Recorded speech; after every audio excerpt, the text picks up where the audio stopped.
The U.S. Nautilus, the first nuclear-powered submarine, was launched on January 21st, 1954, at the Electric Boat Company in Groton, Connecticut. At Groton, Connecticut, a new naval era dawns with the launching of the Nautilus, one of the largest submarines ever built, and the first atomic-powered craft in history. It may well initiate a revolution in naval warfare. Some 20,000 are on hand, foremost among them, Mrs. Dwight D. Eisenhower, who will christen the historic vessel.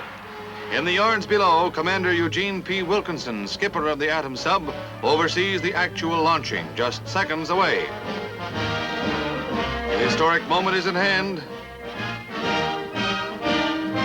The launching cradle is released, and as the Nautilus slides down the ways, Mrs. Eisenhower christens it with a valiant blow.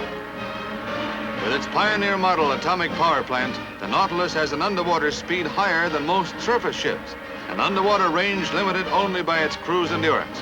At once a formidable fighting ship and a forerunner of commercial atomic power, the Nautilus heralds a new era of the atomic age.